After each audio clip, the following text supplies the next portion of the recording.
greetings everybody. Lee here again with another episode of Lore of Warcraft. Alright, so on our last episode we finished off the first chapter of Chronicles. We are putting a bow on all of the material that is in between Beyond the Dark Portal and Warcraft 3 by reading this final thing. This is a novella, so this is an 8-chapter kind of mini novel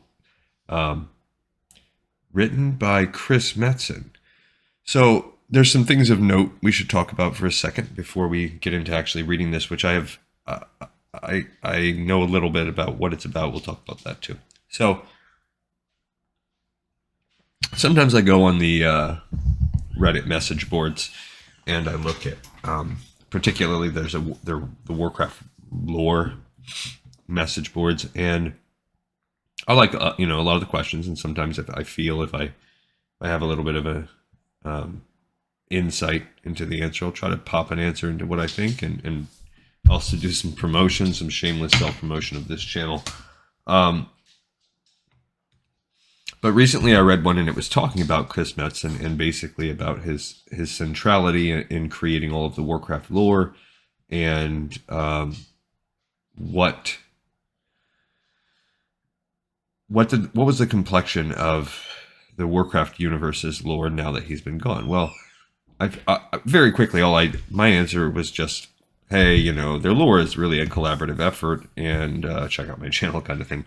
But if you think about it, okay, so first of all, without a doubt, I didn't want to undersell Metzen's importance. He's central.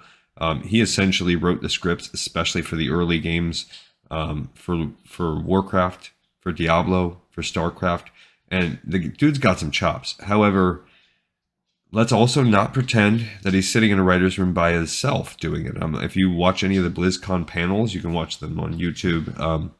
There's a reason why he's not alone talking up there about what happens. Not to mention, they kind of conscripted these authors that wrote, Christy Golden, Richard A. Knack, and a couple other people that we've read so far, and there are some others that are coming out in the future. The people that they give direction to, it is, as we've seen throughout Chronicles, that's a synergistic thing. So those people borrow from the source material to make their tie-in novels, and then the source material, the games themselves, and future lore often goes back and references. I mean, Chronicles is chock full of lore that comes straight from the novels. And that's really the point that I was trying to make. Now, another thing, I think to say Warcraft, Blizzard's in a sort of a vacuum without Chris Metzen. Well, he left the company in 2016, so we've got 6 years of content. That's 3 Warcraft expansions. He might have put the foundations for Legion in play, and that was good. And there are some complaints that people have about BFA. I don't hate it. There's some complaints about Shadowlands. I don't hate it. I've never been a hater, other than the fact that I was down on Warlords of Draenor. That one I don't, but that was in the Chris Metzen era. I just think there's some, you got to spread the accolades around. Yes, he's pivotal, probably the most critical person, but he worked as part of a team, and I'm sure he'd be the first person to give credit to all the people he's worked with. That being said, he did kind of leave in a sort of ignominious way. I can't be a promoter of all things Blizzard and someone that loves that without also acknowledging that there was a lot of cancer going on inside that company. So it is what it is. I guess it'd be sort of like being a Browns fan if you decided to stay on board. You can love an organization. It's like a family member or an abusive parent or something like that. Like, you can love them, and that doesn't really, there will always be some part of that, even if you really loathe some of their actions. So let's pivot off of, so stop philosophizing here for a second. We'll pivot over to the book itself. There's some reasons why this little novella is important. One, this is maybe the only thing we're ever going to see from Chris Metzen front and center, like script form. Two, this is a turning point for the series. What the huge difference about Warcraft 3 and the things, everything that's come before, is we're trying to fuse the Horde and the Alliance. While there are always going to be disparate factions, well, even that's happening less and less with the latest expansion. This is the first time they have common enemies, and that is the theme moving forward. When you have BFA and you have, especially Classic, you have a lot of antagonism between the two, and that will never go away. That tension has to exist. But the war that they craft, their war that fills their world here, is bigger than just the Horde and the Alliance, and it always has been. So this is following in the theme of what we just read in Lord of the Clans. It's really building on, we can have unified goals between the Horde and the Alliance, between the orcs and the humans. There are heroes and villains on both sides. And it's my understanding that this book, this novella, its goal is to further that purpose. It wants to take, and I don't know a lot about it, but I think that this book is about a human or Alliance hero and an orcish or Horde hero discovering the humanity of one another and working together against a common foe. So I think that is cool, and I love that aspect of Warcraft. I'm not a homer for Horde or Alliance. I love both factions. My first main for the first half of Warcraft's life was Horde. I loved it, and for the second half in the past, decade, has been Alliance, and I love it. I love both, and I have equal amount of level 60s on both. I love it all. All right, so without further ado, stay a while and listen. If you made it this far, congrats, man. You're a real one. So this came out in 2000. Contextually, I always like to look at that. Warcraft 3 came out around 99, 2000. What happened was they finished Warcraft 2 and the expansion, I think, around 98. And then they began production on Lord of the Clans. In 99, it was canceled, and they pivoted to Warcraft 3. So this book is coming out right around the time of Warcraft 3. So it's coming out when the world of Warcraft is going through the content that it's like. This is not a past. This is not looking forward. So this is happening as the games are coming out, which that's kind of neat. It's other than that, we've got his to his folks, his parents, to Team Hamro. So even that, he's got a team that he's given props to, and they always remind him of what epic really means. Sam Moore, Daniel Moore, Mike Perazzi, and Michael Carrillo, don't know who they are. Another thing, this is the second time we've had to do this. I hate doing it, second or third time, but I looked really hard to try and find a way to pay for this novel. I couldn't find a paper copy. I couldn't find anything available at all. So we went to the PDF. Although I do think that this was available for some time on the Warcraft World site. So this might have been free at points anyway. And the royalty Metzen would have gotten from my little reading of his novella, I'm sure he'll be fine without it. Oh, he also devoted it to Walter Simonson, whose portrayal of a certain thunder god defined everything I value in an artist and storyteller. And last but not least, all of his talented brothers and sisters at Blizzard, who he's had the distinct privilege of building the greatest worlds in computer gaming. This one's for you, y'all. Or if he's from the South like me. All right, so this is an 8 chapter, like I said. We're just going to read the first one right here, A Clash of Arms. This is called Warcraft of Blood and Honor. Okay, I'll zoom in a pinch more for my poor eyes. All right, guys, ready to strap in? Chapter 1, A Clash of Arms. A soft, cool breeze blew through the upper branches of the mighty oak trees of the Hearthglen Woods. A peaceful quiet had fallen over the tranquil forest, leaving Tirion Fordring alone with his thoughts. His gray stallion Mirador trotted at an easy pace along the winding hunting path.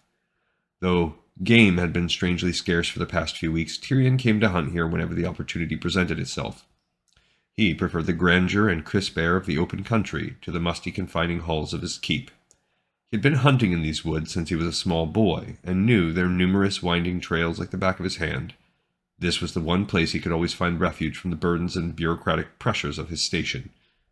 He mused that someday he would bring his young son, Talon, to hunt with him so that the boy could experience the rugged majesty of his homeland for himself.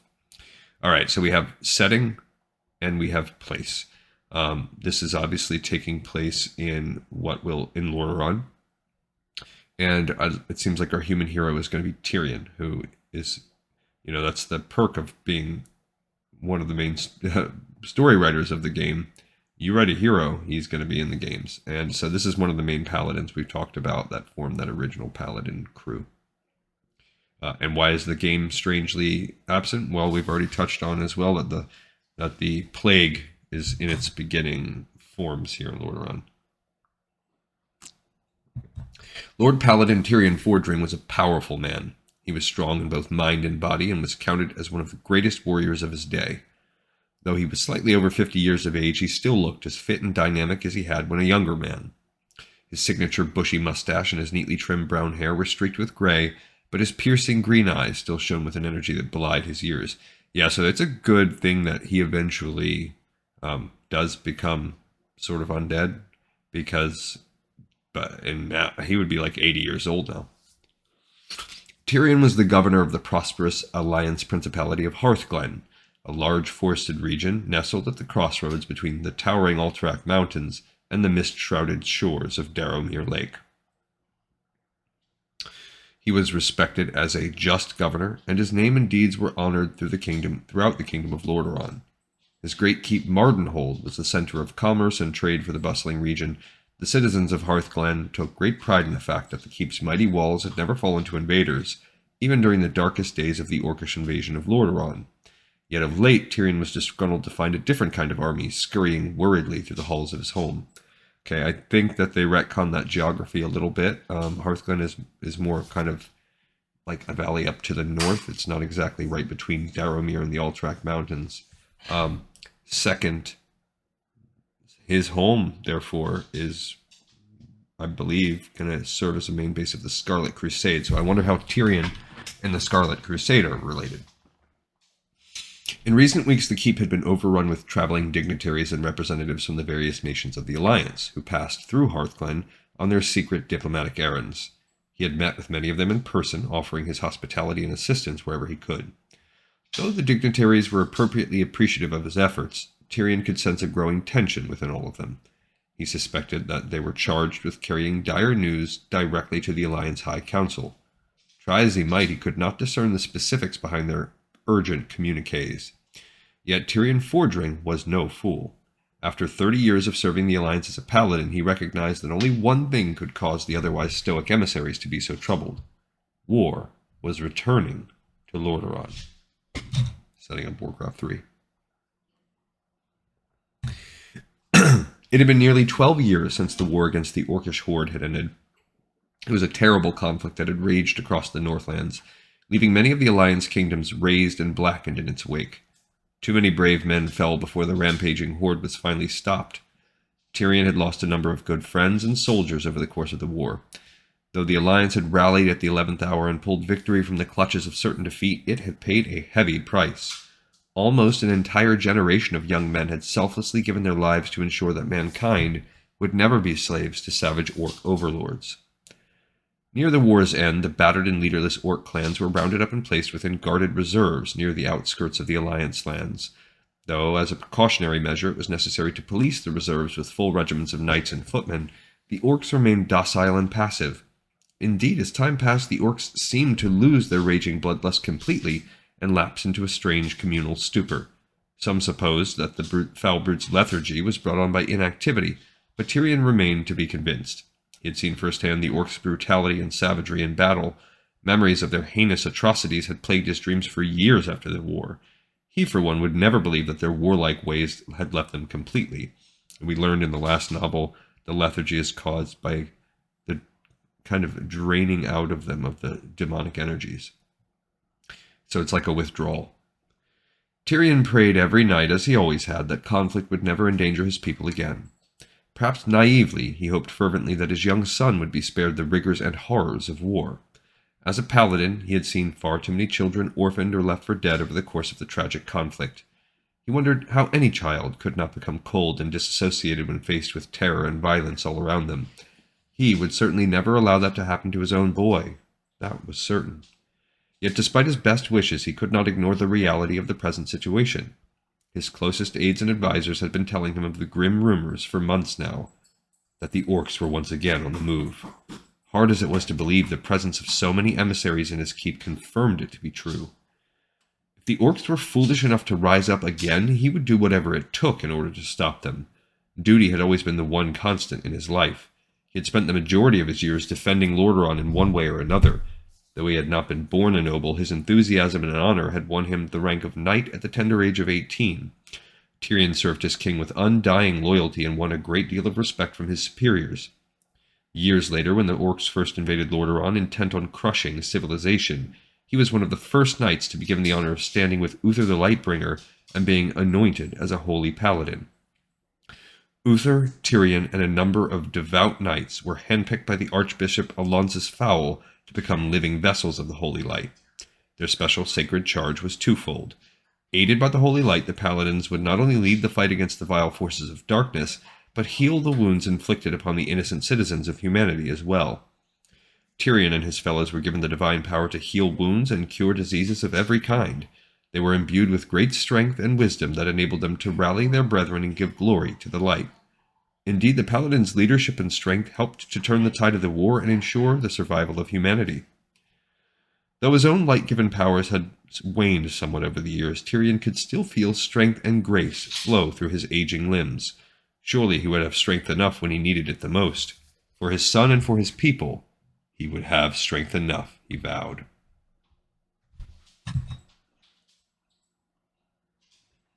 Clearing his head of concerns, Tirion stopped to get his bearings. To his surprise, he found that he'd wandered much farther up the winding path than he'd intended. The path snaked its way up and over the densely forested mountain. There were no outposts this far up, Tirion remembered. As a matter of fact, he couldn't recall the last time he had ventured up this far. He took a moment to drink in the raw beauty of the place. He could hear babbling streams nearby and smelled the clean, crisp air. The sky was blue and clear as he watched two falcons circle high above. He truly loved this land. He told himself that he'd return to this spot when a more opportune moment presented itself. Running his hand through his thinning, graying hair, he chided himself for becoming so lost in thought. He had come out to hunt, after all. Tirion deftly turned his mount around on the thin path and spurred Mirador to a quicker pace back down the mountain. He pulled sharply on the reins and steered his faithful mount into the dense woods. After a few minutes, he slowed his pace and galloped into a wide clearing that surrounded the ruins of an abandoned guard tower.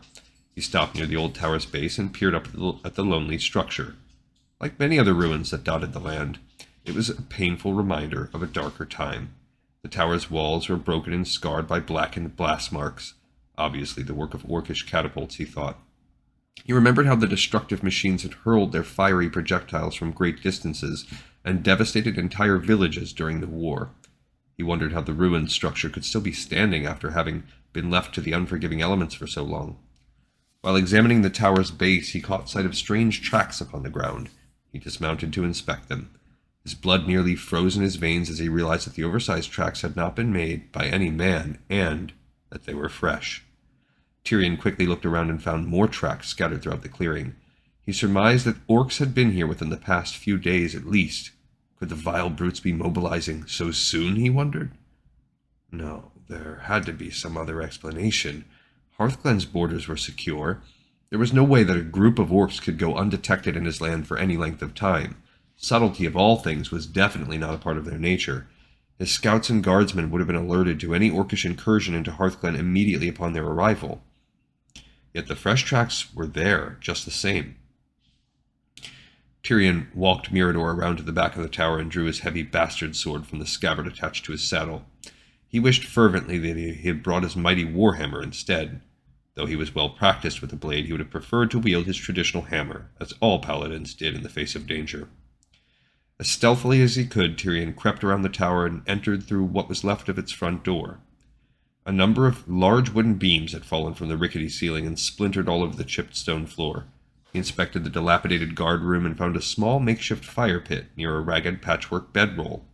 The fire in the ash-laden pit had only recently burnt out. Apparently the orcs had taken up residence within the old tower. Strangely, he saw no weapons or token trophies, which orcs were fond of collecting. He wondered what could possess the brutes to so recklessly squat on Alliance-held lands. Deciding to return to the keep and gather his men, Tirion exited the tower and strode boldly out into the clearing. To his surprise, he immediately locked eyes with a gargantuan orc who had suddenly emerged from the tree line. The orc, who seemed as startled as Tirion, dropped the bundle of firewood it had been carrying and reached for the broad battle-axe that was slung to its back. Tirion gritted his teeth and brandished his own sword threateningly. Slowly, the orc planted his feet firmly on the ground, unslinging the mighty axe. It had been years since Tirion had laid eyes on an orc. He looked upon the brute with unabashed awe and revulsion. Yet through his surging adrenaline, Tirion noticed that there was something quite different about this orc. Certainly the creature was as immense and well-muscled as any other he had beheld. Its coarse green skin and ape-like stance marked it clearly as any other orc. Even its hideous tusks and pointed ears were reminiscent of every savage that Tirion had faced during the war. But something in the creature's stature and demeanor seemed different. There was an aged weight in its stance and far too many wrinkles around its eyes. Its ratty beard and ritually top-knotted hair bore heavy streaks of gray. Where most orc warriors adorned themselves with mismatched plates of armor and spiked gauntlets, this one wore only stitched furs and ruddy leather pants. Its calm lethality and assured, comfortable battle stance clearly indicated that this orc was no rampaging youngster, but indeed a seasoned veteran. Despite its apparent age, it was potentially more dangerous than any orc Tirion had ever faced. The hulking creature stood motionless for a long moment as if daring Tirion to make the first move. Tirion quickly surveyed the tree line to make certain there were no other orcs preparing to ambush him. Peering back at the orc, he found that it had not moved even an inch. The orc nodded as if to confirm that it was alone. The creature's knowing gaze left Tirion with the impression that it wanted his full attention before it engaged him in combat. Feeling somewhat unhinged by the orc's calm demeanor, Tirion lunged forward. The orc easily sidestepped Tyrion's initial attack and brought his great axe around in a wide arc. Reflexively, Tirion ducked under the savage strike and rolled into a defensive crouch. Seizing the moment, he thrust his blade up at the orc's exposed belly. The creature expertly blocked the thrust with the haft of his axe and leapt backward to give himself more room to maneuver. Tirion feinted to his right and then brought his blade around in a sweeping reverse thrust. Momentarily caught off guard by the clever move, the orc whirled around in the opposite direction and brought his axe down in a fast, overhead swipe meant to cut Tirion in two. Tirion rolled out of the way as the axe crashed down only inches from where he had stood. The two opponents straightened and squared off once more. They stared at one another in surprise. Tirion had to admit that the orc was as formidable a foe as he had ever faced. The grim smile that passed over the orc's bestial face seemed to impart a similar respect for Tyrion's own abilities. They began to circle one another, each sizing up the other's strengths and weaknesses. Tirion was again surprised by the orc's demeanor and focus. Every other orc he had encountered had rushed forward with reckless abandon, preferring savagery and brute force to finesse and tactical maneuvering. This orc, however, demonstrated remarkable skill and self-control. For a moment, Tirion wondered whether or not he could actually best the creature. For a split second, he worried that his tired limbs and reflexes would fail him at a crucial moment. Sporadic thoughts of his beloved wife and son being left to fend for themselves without him flashed through his mind, weakening his resolve by a fraction. With a derisive snort, he shook off his doubts and readied his weapon. He had faced death 100 times. He had a job to do. He relaxed slightly and reminded himself that his battle instincts were as sharp as ever. And he had the power of the light on his side. No matter how impressive the orc's fighting prowess might be, it was still a creature of darkness as far as he was concerned. It was the sworn enemy of humanity, and for that it had to die. Rushing forward with grim resolve, Tirion slashed at the orc with every ounce of strength he could muster. The orc was forced to give ground before the paladin's furious attack. Tirion pushed the orc backward until it felt as if his sword arm would burst into flames. The orc managed to block and counter a number of the paladin's thrusts, but was thrown off balance by an expertly placed strike. Tirion cut a gaping gash in the orc's thigh, sending the brute stumbling into the dust. The old orc grunted loudly as it slammed down onto the packed dirt. Gripping its bloodied leg in pain, the orc attempted to rise again, clearly expecting Tirion to take advantage of its precarious position. To its obvious surprise, Tirion backed off and slowly motioned for it to rise. The orc blinked in astonishment. Tirion was a paladin, a knight of the Silver Hand, and to him butchering a fallen foe in the midst of single combat was unquestionably dishonorable. The holy code of his order demanded that he give the orc a reprieve. He nodded to the orc in assurance and once more motioned for him to rise. Gritting his sharp yellow teeth in pain, the orc slowly recovered his axe and got to his feet. They stood there for a moment facing each other with eyes locked. The orc straightened slightly and raised his clenched fist to his heart. A salute, Tirion realized. Now it was Tyrion's turn to blink in disbelief. Certainly no savage orc had ever saluted him in battle before. He conceded that perhaps there was more to the fierce creature than he would have guessed. Nevertheless, it was his enemy. He nodded to the orc in understanding and raised his sword again. This time it was the orc who surged forward. Unable to support its great weight on its wounded leg, the orc was forced to lunge at the paladin with short, violent leaps. Wielding its heavy axe with one hand, the mighty orc slashed wildly at Tirion. The paladin was hard-pressed to evade the brute's savage blows and was forced back toward the tower's entrance. Barely dodging a particularly brutal strike, Tirion crashed into the guard room through the open doorway. Momentarily stunned, Tirion roared as the razor-sharp axe bit deep into his left arm. Fighting to keep his head clear from pain, he managed to slash at the orc's exposed head. The surprised orc howled in rage as his axe clattered upon the stone floor.